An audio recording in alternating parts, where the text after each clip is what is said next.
boa noite, que bom que você está aqui com a gente. Estamos começando mais um devocional de quarta-feira. Não se esqueça que logo após, quando acabar esse devocional, você vai receber o link do Zoom para entrar na nossa sala de oração. Tão importante quanto nós aprendermos um pouco mais da Bíblia é nós orarmos, né? Colocarmos em oração os nossos pedidos, colocarmos diante do Senhor os nossos agradecimentos e estarmos em comunhão também com os irmãos da igreja, mesmo de forma virtual. Você é muito bem-vindo, você é convidado a participar desse momento com a gente e que você se sinta bem em nosso meio e aproveite esses momentos também. Estamos continuando os nossos devocionais, o nosso estudo sobre o livro do John Stott, a Bíblia toda, o ano todo. Nós estamos na 10ª semana e hoje nós vamos falar sobre a literatura de sabedoria.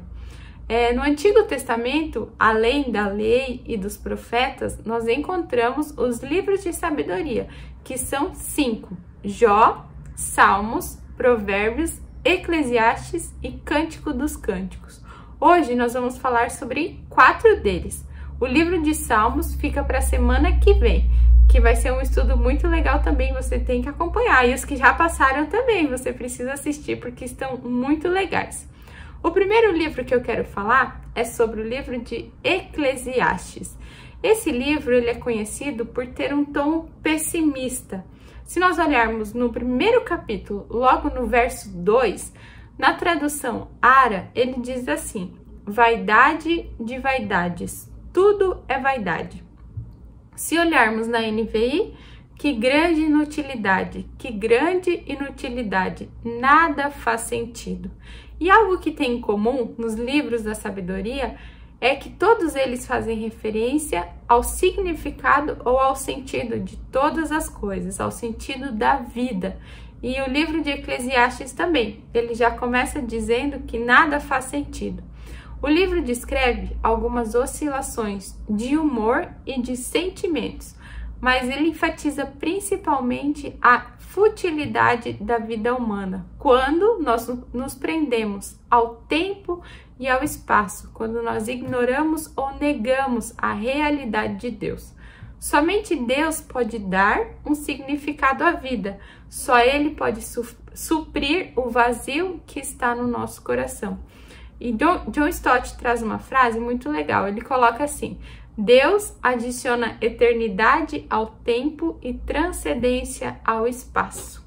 Provérbios 9, 10 diz que o temor do Senhor é o princípio da sabedoria, pois a sabedoria começa com um humilde reconhecimento da realidade de Deus. Quando nós conversamos com pessoas que não estão muito bem e que não são crentes em Jesus ainda, muitas delas reclamam que existe um vazio dentro delas. E é realmente assim mesmo, nós sabemos que é assim. Quando nós buscamos um propósito para a nossa vida, buscamos um significado, nós nunca encontraremos se nós não encontrarmos Deus, se nós não tivermos Deus no nosso coração. Então esse é o sentido da vida, quando nós buscamos entregar a nossa vida a Deus para que Ele nos mostre o sentido e o propósito da nossa vida. O livro nos lembra que nós devemos encarar a vida como um dom divino. Deus deseja que nós aproveitemos a nossa vida e que nós encontramos esse significado. Mas a única forma de isso acontecer é nós entregando completamente a nossa vida a Deus. É essa entrega. Só então nós conheceremos aquilo que Deus quer de nós, os significados, os propósitos, e tudo passa a fazer sentido. Quando nós aceitamos Jesus, quando nós cremos em Deus, esse vazio no nosso coração é preenchido e nós podemos sim encontrar o propósito da nossa vida. Mas isso não quer dizer que nós não passaremos por sofrimentos, por dificuldades. E é aí que nós entramos no livro de Jó. Todos nós conhecemos a história de Jó, sabemos que ele sofreu muito. E esse livro, ele não traz a solução para o problema do sofrimento, mas ele nos ensina, nos dá dicas e maneiras de enfrentá-lo. É nesse sentido que o livro de Jó nos traz uma grande contribuição. É importante lembrar que Jó só sofreu muito porque Deus permitiu. Após o consentimento de Deus, é que Jó foi esmagado por uma série de sofrimentos, de tragédias que envolveram várias coisas, envolveram o seu rebanho, a sua saúde, os seus filhos, os seus servos. Jó estava realmente sofrendo muito, passando por grandes tribulações. E aí foi nesse momento que chegaram 3 amigos de Jó para estarem com ele e aconselhá-lo. Mas na primeira semana, esses amigos não falaram nada. Eles só estiveram ali presentes ao lado de Jó. E Stott lembra que seria muito bom se os amigos tivessem continuado assim, em silêncio. Mas não foi o que aconteceu. Depois dessa uma semana em silêncio, esses amigos começaram a despejar sobre Jó uma ortodoxia convencional, cheia de tradicionalismos e dizendo que Jó só estava sofrendo assim por conta de seus pecados. Mas Deus já havia dito que Jó era um homem irrepreensível. Isso nos lembra que Jesus também era irrepreensível. Jesus também foi perfeito e nem por isso ele foi livrado da cruz. Jesus morreu numa cruz por todos os pecadores. Ele não era, mas ele teve que passar por isso por todos nós. E Jó, por mais que ele era irrepreensível, ele também passou por grandes tribulações e grandes sofrimentos. Por mais que Jó tenha errado, ao se deixar envolver por um sentimento de autopiedade, ele não estava errado ao rejeitar a doutrina dos seus amigos. Mais tarde, Deus confirmou o veredito de Jó ao declarar que estava indignado com Elifaz e seus 2 amigos, Jó 42:7, pois eles não falaram o que é certo a respeito dele, 42:7 e 8. Nós não podemos considerar as palavras dos amigos de Jó como um ensino das Escrituras. A Bíblia nos traz tanto exemplos bons como exemplos ruins, nos traz maneiras de aprender de coisas através de coisas e situações certas, mas também através de situações erradas. E o exemplo dos amigos de Jó não é um exemplo que nós devemos levar como algo correto, mas sim como algo que não deveria ser feito. Esses discursos foram incluídos nas Escrituras com o propósito de serem contestados e não endossados. Depois dessa situação, nós passamos a falar sobre Jó e Deus. O livro de Jó apresenta várias atitudes possíveis diante do sofrimento. E uma das atitudes sugerida pelo jovem Eliú pode ser considerada como uma autodisciplina.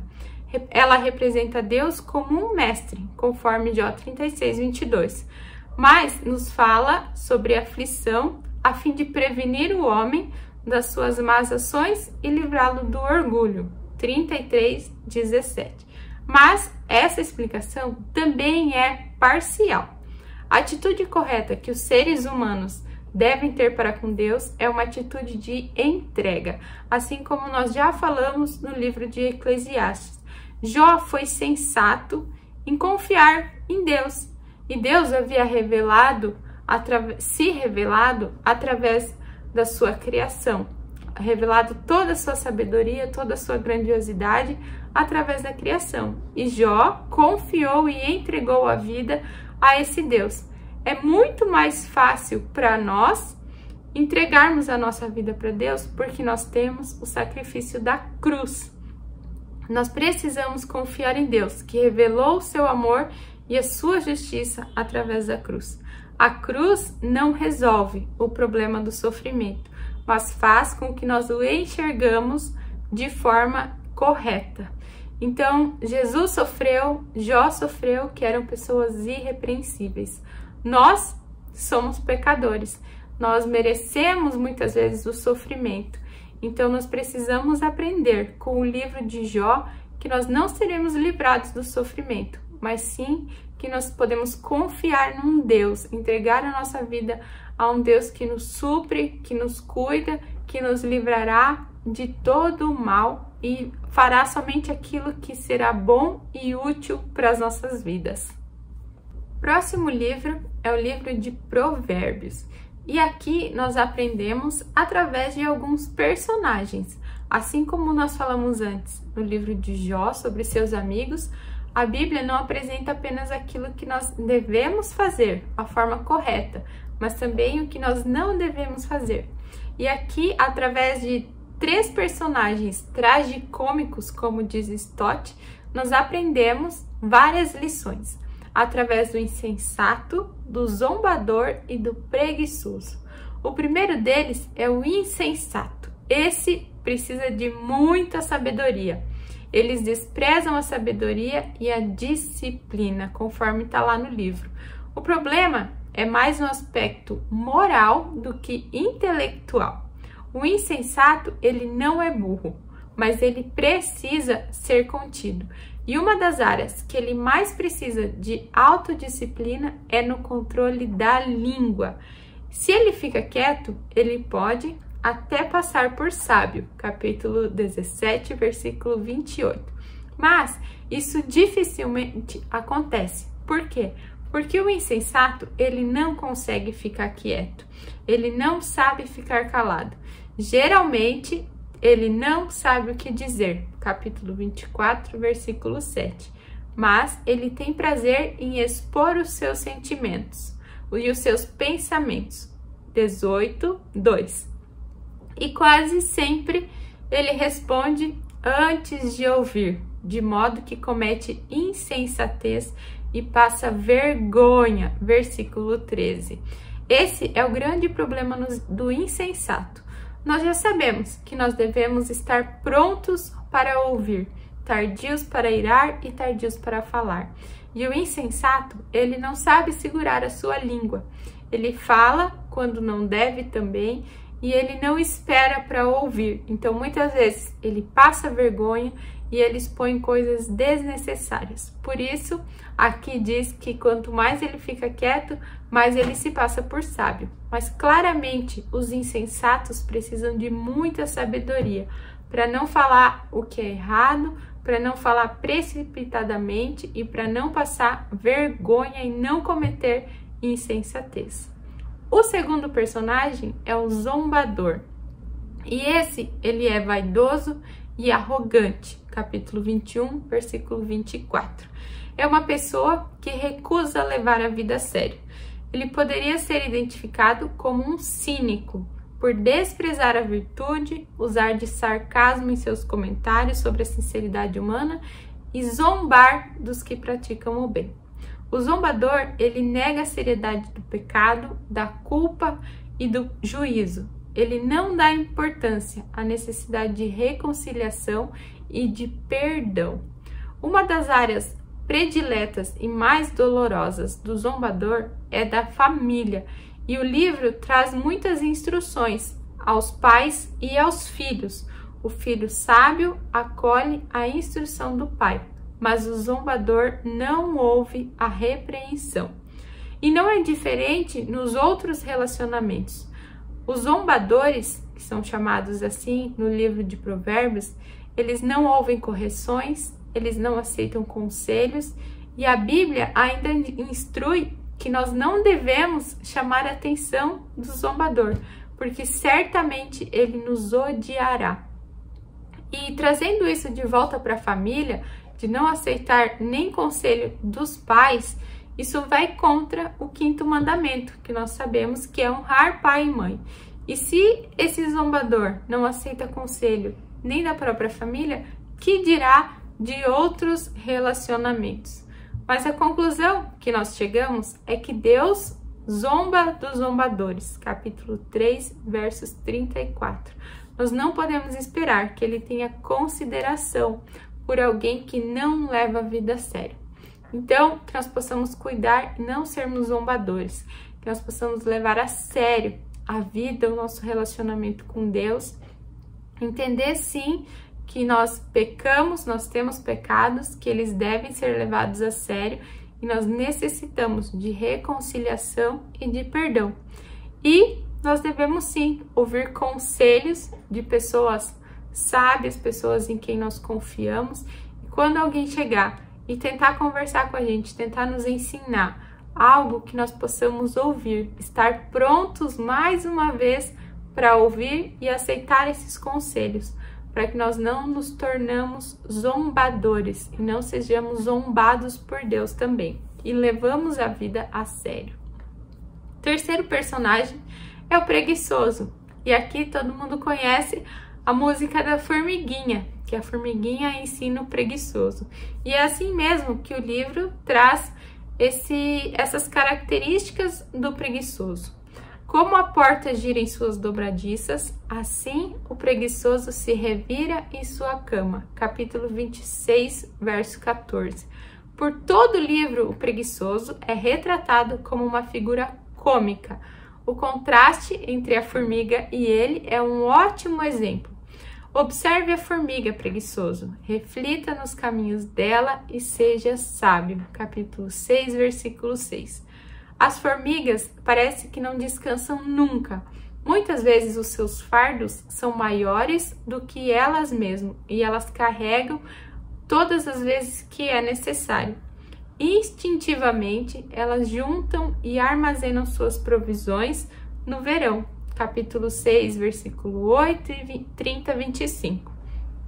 As formigas colhedoras, que são as mais comuns lá na Palestina, elas alimentam-se de sementes e armazenam em celeiros úmidos, onde elas germinam. Então, sim, as formigas podem nos ensinar a deixarmos de sermos preguiçosos. Muitas vezes, os nossos fardos não são leves, mas a gente precisa colocar a mão na massa. Não adianta nós enrolarmos, deixarmos para o próximo dia, deixarmos para depois. Nós precisamos trabalhar. Deus realmente não gosta dos preguiçosos e a preguiça é um pecado também.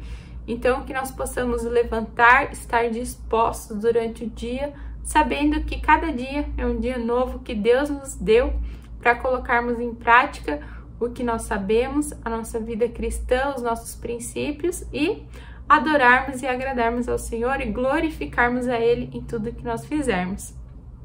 E se nós somos preguiçosos, obviamente, nós não estamos glorificando a Deus. O último livro, Cântico dos Cânticos. Muitos acreditam que esse livro nem deveria pertencer à Bíblia, porque ele traz um diálogo muito íntimo entre o amante e a sua amada. Outros admitem sua leitura, mas somente no sentido figurado, na expressão de representar o amor entre Deus e Israel ou entre Cristo e a igreja. A melhor coisa que a gente pode fazer é deixar a vergonha e o pudor de lado e aceitar uma interpretação literal desse livro. Ele trata de um poema de amor. Alguns consideram erótico, no sentido de expressar o amor sexual, mas pornográfico certamente ele não é. É um livro que está sim na Bíblia, ele foi inspirado por Deus e ele nos ensina algo também. Então, o livro mostra o sexo como uma celebração do amor conjugal. E por várias vezes as escrituras mencionam que Deus fez uma aliança de amor com o seu povo. Então, é legítimo usar o livro como uma ilustração de amor entre o noivo e a sua noiva. Leia Cântico dos Cânticos, nós temos muito para aprender com ele também. E por mais que pareça meio estranho e constrangedor, ele tem algo a nos ensinar. Então, ele demonstra esse amor através de várias formas.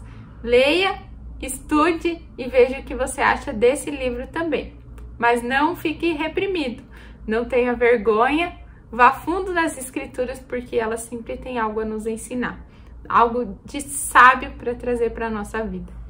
O que nós podemos entender através desses livros da sabedoria é que nós podemos buscar o sentido e o significado da nossa vida e de todas as coisas em Deus. Todos esses livros nos trazem conselhos e formas de nos tornarmos mais sábios. Claro que aquele que não tem sabedoria deve pedir a Deus, e Deus dará de livre vontade. Então, que a gente possa ter essa entrega a Deus de toda a nossa vida, de todas as coisas.